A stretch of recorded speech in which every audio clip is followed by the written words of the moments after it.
ನಂತರ ಇದು ಆಯ್ತಾ ಟ್ರಾನ್ಸ್ಫರ್. ಟ್ರಾನ್ಸ್ಫರ್ದಲ್ಲಿ ನಾವು ಏನ್ ಮಾಡ್ತೀವಿ ಅದನ್ನ ಹೇಳಿದ್ದೇನೆ. ಈಗ ರಿಕ್ವೆಸ್ಟ್ ಟ್ರಾನ್ಸ್ಫರ್ ಆದಾಗ ತಪ್ಪು ಮಾಡಿದಾಗ ಇಲ್ಲಿ ಸಮಸ್ಯೆ ಆಗುತ್ತೆ. ಆಮೇಲೆ ನೀವು ಇನ್ ಮಾಡೋ ಟೈಮ್ ಒಳಗೂ ಸಹಿತ ಬಹಳ ಜನ ತಪ್ಪು ಮಾಡ್ತಾರೆ. ಎಂಪ್ಲಾಯಿ ಏನ್ ಹೇಳ್ತಾರೆ ಅದನ್ನ ಹಾಕ್ತಾರೆ ಇಲ್ಲಿ. ಹಂಗಲ್ಲ, ಅವ್ರು ಜಾಯಿನಿಂಗ್ ಲೆಟರ್ ನಿಮ್ ಕಡೆ ಇರಬೇಕು, ಡ್ರಾಯಿಂಗ್ ಆಫೀಸರ್ ಅದಕ್ಕೆ ಸೈನ್ ಮಾಡಿರ್ಬೇಕು, ಅದನ್ನ ನೀವು ಇಲ್ಲಿ ಅಪ್ಡೇಟ್ ಮಾಡಬೇಕು. ಇಲ್ಲಿ ತಪ್ಪು ಮಾಡಿ ಅಪ್ರೂವ್ ಮಾಡಿಬಿಟ್ಟಿರ್ತಾರೆ, ನಂತರ ಈಗ ಆಗಿದೆ ಸರ್ ಅಂತ ಹೇಳಿ ನಮ್ಗೆ ಫೋನ್ ಮಾಡ್ತಾರೆ. ಏನು ಮಾಡೋಕ್ಕಾಗೋದು?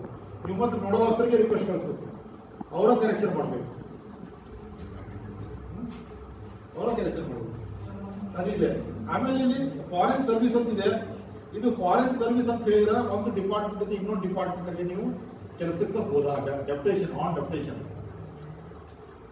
ಈಗ ಕರ್ನಾಟಕ ಭವನ ಇರ್ಬೋದು,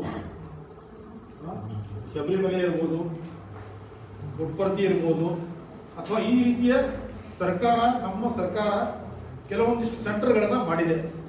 ಆ ಸೆಂಟರ್ಗಳಲ್ಲಿ ನೀವು ಹೋದಾಗ, ಆ ಫಾರಿನ್ ಸರ್ವಿಸ್ ಅನ್ನು ಹೋದಾಗ ಅಲ್ಲಿ ಈಗ ಕರ್ನಾಟಕ ಭವನ ಡೆಲ್ಲಿಯಲ್ಲಿ ನೀವು ಕೆಲಸಕ್ಕೆ ಹೋದ್ರಿ, ನಿಮ್ಗೆ ಏನೋ ಒಂದು ಆಪ್ಷನ್ ಕೊಟ್ರಪ್ಪ ವಿಲಿಂಗ್ನೆಸ್ ಕೊಡ್ಲಿಕ್ಕೆ, ನೀವೇನೋ ಅಪ್ಲೈ ಮಾಡಿದ್ರಿ, ನೀವು ಸೆಲೆಕ್ಟ್ ಆಗಿದ್ರಿ, ಅಥವಾ ನಿಮ್ಗೆ ಯಾರು ನಿಮ್ಮ ಜೊತೆ ಕೆಲಸ ಮಾಡಿದ ಆಫೀಸರ್ ಯಾರೋ ಒಬ್ರು KS ಆಫೀಸರು IAS ಆಫೀಸರು ಅಲ್ಲಿ ಕೆಲಸ ಮಾಡ್ತಾ ಇದ್ದಾರೆ, ಅವ್ರು ನಿಮ್ಮ ಸರ್ವಿಸ್ ಬೇಕಾಗಿದೆ, ಅವ್ರಿಗೆ ನಿಮ್ಮ ಗೌರ್ಮೆಂಟಲ್ಲಿ ಹೇಳಿ ಅವರೇ ಮಾಡ್ತಿದ್ರಪ್ಪ ಅಂತಿದ್ರೆ ಹೋಗ್ಬೋದು, ಏನು ತೊಂದರೆ ಇಲ್ಲ.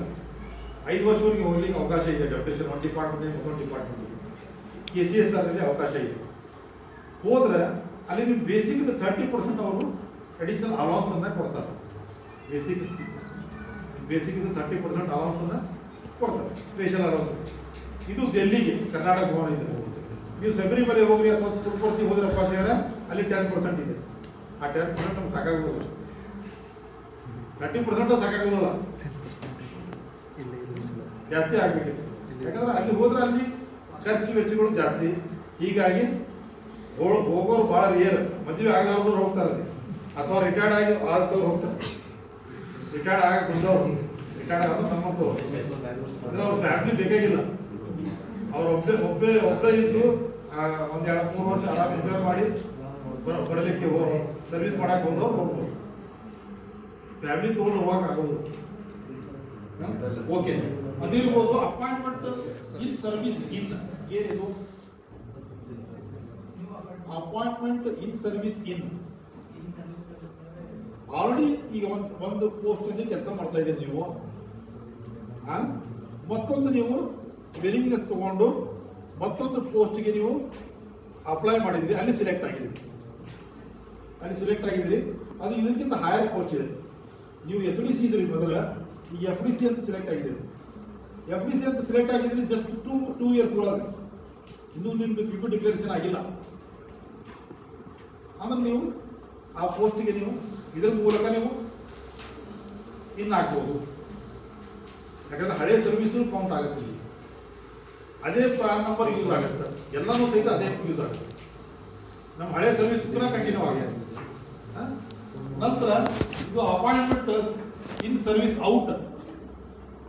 ಇದು ಸಹಿತ ಬೇರೆ ಕಡೆ ನಾವು ಔಟ್, ಈಗ ಅಪಾಯಿಂಟ್ಮೆಂಟ್ ಇನ್ ಸರ್ವಿಸ್ ಆಗಿದ್ದಾರೆ ಅವರು, ಅವ್ರಿಗೆ ಔಟ್ ಮಾಡ್ಬೇಕು. ನಾವು ಔಟ್ ಮಾಡಿದ್ರೆ ಅವ್ರು ಇನ್ ಮಾಡ್ಕೋತಾರೆ ಅಷ್ಟೇ. ಸಾಮಾನ್ಯವಾಗಿ ನಾವು ಇನ್ ಔಟ್ ಹೆಂಗ್ ಮಾಡ್ಕೋತೀವಿ? ಟ್ರಾನ್ಸ್ಫರ್ ಆದಾಗ, ಇದು ಸಹಿತ ಅಪಾಯಿಂಟ್ಮೆಂಟ್ ಆದಾಗ, ಒಂದು ಹೈಯರ್ ಪೋಸ್ಟಿಗೆ ಹೋದಾಗ ಅಥವಾ ಬಿಲೋ ಪೋಸ್ಟ್ ಹೋದಾಗ ನಿಮ್ ಚಾಯ್ಸ್. ಆ ಥರ ಇದ್ದಾಗ ನಿಮ್ ಸೆಲೆಕ್ಷನ್ ಅದು ಹೋಗ್ಬೋದು. ನೆಕ್ಸ್ಟ್ ಇಲ್ಲಿ ಪ್ರಮೋಷನ್ ಸೆಲೆಕ್ಟ್ ಮಾಡಿ.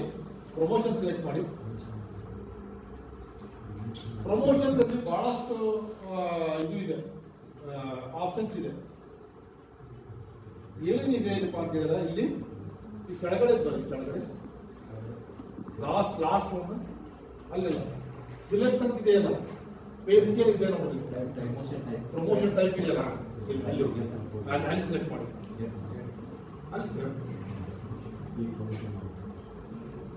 ಇಲ್ಲಿ ಟೈಪ್ ಆಫ್ ಪ್ರಮೋಷನ್ ಇದೆ. ಟೈಮ್ ಬಾಂಡು ಪ್ರಮೋಷನ್, ನಿಮ್ಗೆ ಪ್ರಮೋಷನ್ ಸಿಕ್ಕಿಲ್ಲ ಅಂತ ಟೈಮ್ ಬಾಂಡ್ ಕೊಡ್ತಾ ಇದ್ದಾರೆ. 15 ಇಯರ್ಸ್ ಟೈಮ್ ಬಾಂಡ್ ಏನಿದೆ ಅದು promotion, 20 years promotion, 25 same, 30 same. ನಿಮ್ಗೆ ಒಂದು ಪ್ರಮೋಷನ್ ಸಿಕ್ಕಿಲ್ಲಪ್ಪ ಅಂತ ಹೇಳಿ ನಾವು ಇದನ್ನ ಆಪ್ಷನ್ ಕೊಟ್ಟಿರೋದು, ಇದನ್ನ ಅಲೌ ಮಾಡಿರೋದು ಸರ್ಕಾರ. ಇದು ಪ್ರಮೋಷನ್ ತೊಗೊಳಗ ನಾವು 10 years ಕ್ಲೈಮ್ ಅಮೌಂಟ್ ಹಾಕ್ತೀವಿ. ಸಪೋಸ್ 10 years ಕ್ಲೈಮ್ ಅಮೌಂಟ್ ನೀವು ತೊಗೊಂಡಿರಿ, ನೆಕ್ಸ್ಟ್ ಒಂದು 6 ತಿಂಗಳಿಗೆ ನಿಮ್ದು ಪ್ರಮೋಷನ್ ಬಂತು ಅಂತ ಹೇಳಿದ್ರೆ ಅದು ತಗೋಬಹುದು. ನೆಕ್ಸ್ಟ್ ಪ್ರಮೋಷನ್ ಅದನ್ನು ಸಹಿತ ಇಲ್ಲಿ ನೀವು ಮತ್ತೆ ಮ್ಯಾಪಿಂಗ್ ಮಾಡಬೇಕು. ರೆಗ್ಯುಲರ್ ಆಗಿ ನೀವು ಪ್ರಮೋಷನ್ ಆಗಿದ್ರಿ ಇಂಥ ಪೋಸ್ಟಿಗೆ ಮಾಡಬಹುದು. ಇದೇ ರೀತಿಯಾಗಿ ನೀವು ಡಿಮೋಷನ್ ಆದಾಗ ಯಾವುದೇ ಒಂದು ಡಿಪಾರ್ಟ್ಮೆಂಟ್ ಇನ್ಕ್ವೈರಿ ಆಗಿ ಡಿಮೋಷನ್ ಆದಾಗೂ ಸಹಿತ ಡಿಮೋಷನ್ ಮಾಡಲಿಕ್ಕೂ ಸಹಿತ ಆಪ್ಷನ್ ಇದೆ ಇದರಲ್ಲಿ. ಇಲ್ಲಿ ಇವೆಲ್ಲವೂ ಬಂದು ನಂತರ ಪೇ ಫಿಕ್ಸೇಷನ್ ಅಂತ ಬೇರೆ ಇದೆ. ಈ 7th ಪೇ ಫಿಕ್ಸೇಷನ್ ಏನಿದೆ ಇಲ್ಲಿ ಬಂದಿದೆ, ಇಲ್ಲಿ ಬಂದಿದೆ ಪೇ ಫಿಕ್ಸೇಷನ್ ಇದೆ, ಇಲ್ಲಿ ಬಂದಿದೆ 7th ಪೇ ಫಿಕ್ಸೇಷನ್. ಇದು ಒಂದು ಪ್ರಮೋಷನ್ ಅನ್ನೇ, ಪ್ರಮೋಷನ್ ಅಂತ ಅರ್ಥ ಮಾಡ್ಕೊಳ್ಬೇಕು. ಯಾವ್ದ್ರ ಪೇಸ್ ರಿವೈಸ್ ಆಗತ್ತಲ್ಲ ಹೀಗಾಗಿ ಆಯ್ತಂತ ಇರ್ಲಿ. ಇಲ್ಲಿ ಸಸ್ಪೆನ್ಷನ್ ಇದೆ, ಅಮಾನತ್ತಿನ ಅವಧಿ ಇನ್ವೋಕ್ ಎಫೆಕ್ಟ್ ಮಾಡೋದಂತ. ನೀವು ಯಾರೇ ಅಮಾನತು ಆದಾಗ ಅವ್ರದ್ದು ಎಷ್ಟಿದೆ ಅಮಾನತು ಅವಧಿ? ಈಗ ಮ್ಯಾಕ್ಸಿಮಮ್ 6 ತಿಂಗಳ. 6 ತಿಂಗಳ ಒಳಗಾಗಿ ನೀವು ಅವ್ರದ್ದು ರಿವೋಕ್ ಮಾಡಬೇಕು. DA ಇನಿಷಿಯೇಟ್ ಮಾಡಬೇಕು. 1 to 4 ಜಾರಿ ಆಗಬೇಕು, ಇನ್ಕ್ವೈರಿ ಸ್ಟಾರ್ಟ್ ಆಗಬೇಕು. 9 ತಿಂಗಳೊಳಗಾಗಿ ಇನ್ಕ್ವೈರಿ ರಿಪೋರ್ಟ್ ಫೈನಲ್ ಆಗಬೇಕು, ಆರ್ಡರ್ ಆಗಬೇಕು. ಇದು ರೂಲ್, ಆದ್ರೆ ಆಗುವುದಿಲ್ಲ, ಅದು ಬೇರೆ ವಿಷಯ.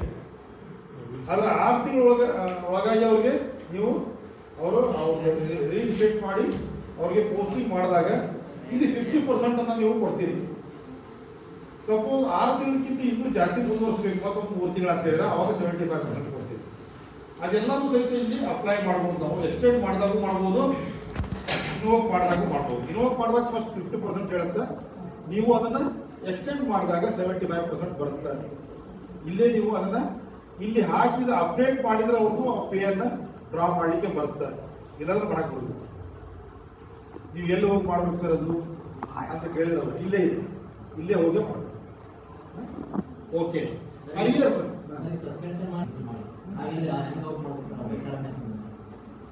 ಔಟ್ ಜನರಲ್ ಆಗಿ ಔಟ್ ಮಾಡ್ಬೇಕು.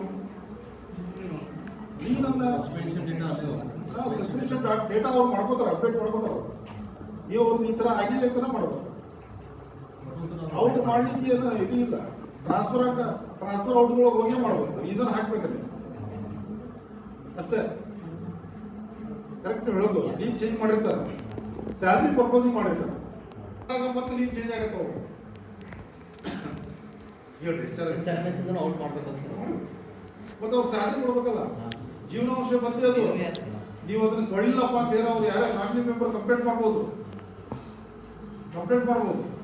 ನಮ್ಗೆ ಕೊಡ್ತಾ ಇಲ್ಲ ಅಂತೇಳಿ ನಾಳೆ ಸ್ಟ್ರೈಕ್ ಮಾಡಿದ್ರೆ ಏನು ಮಾಡ್ಬೋದು? ಅರಿಯರ್ಸ್ ಅಂತಿದೆ. ಇಲ್ಲಿ ಜನರೇಟ್ ಅರಿಯರ್ಸ್ ಅಲ್ಲಿ ಜಸ್ಟ್ ಒಂದು ಕ್ಲಿಕ್ ಮಾಡಿ, ಅಲ್ಲಿ ಎಷ್ಟು ಟೈಪ್ ಆಫ್ ಜನರೇಟ್ ಇದು ಅರಿಯರ್ಸ್ ಇದೆ ಎಲ್ಲ ಲಿಸ್ಟ್ ಇದೆ. ಸಿಲೆಕ್ಟ್ ಮಾಡಿ, ಸಿಲೆಕ್ಟ್ ಕೆಳಗಡೆ ಸಿಲೆಕ್ಟ್ ಅಂತಿದೆ ನೋಡಿ, ಇಲ್ಲಿ ನೋಡಿ ಎಲ್ಲ arrears. HRA arrears, HRA encashment ಇದೆ, DA ಅರಿಯರ್ಸ್ ಇದೆ, ಎನ್ಕ್ಯಾಶ್ಮೆಂಟ್ ಅರಿಯರ್ಸ್ ಇದೆ, DA ಎನ್ಕ್ಯಾಶ್ಮೆಂಟ್ ಇದೆ, ಪಾರ್ಸಲ್ ಪೇ ಇದೆ, ಸಸ್ಪೆನ್ಷನ್ ಇವೆಲ್ಲವೂ ಸಹಿತ. ಪಾರ್ಸಲ್ ಪೇ ಅಂದ್ರೆ ಏನು? ಪಾರ್ಸಲ್ ಪೇ ಅಂದ್ರೆ ಏನು? ಟ್ರಾನ್ಸ್ಫರ್ ಆಗಿ ಬಂದಾಗ ಅದೆಲ್ಲ ಇಲ್ಲಿ ಸ್ಯಾಲರಿ ಕರೆಕ್ಟ್ ಆ ಥರ ಆದಾಗ ಅದು ಪಾರ್ಸಲ್ ಪೇ ಅಂದ್ರೆ ಮಾಡೋದು. ಸ್ಪ್ಲಿಟ್ ಸ್ಯಾಲರಿ ಏನಿದೆ ನಮ್ಮಲ್ಲಿನೇ ಅದರ ಅವರು ನಾವ ಸ್ಪ್ಲಿಟ್ ಮಾಡ್ತಾ ಇದ್ದೀವಿ. ಅಂದ್ರೆ ಒಂದು ಪೀರಿಯಡ್ ಅವ್ರದ್ದು ಸ್ಟಾಪ್ ಮಾಡ್ತಾ ಇದ್ದೀವಿ, ಇನ್ನೊಂದು ಪೀರಿಯಡ್ ಕೊಡ್ತಾ ಇದ್ದೀವಿ.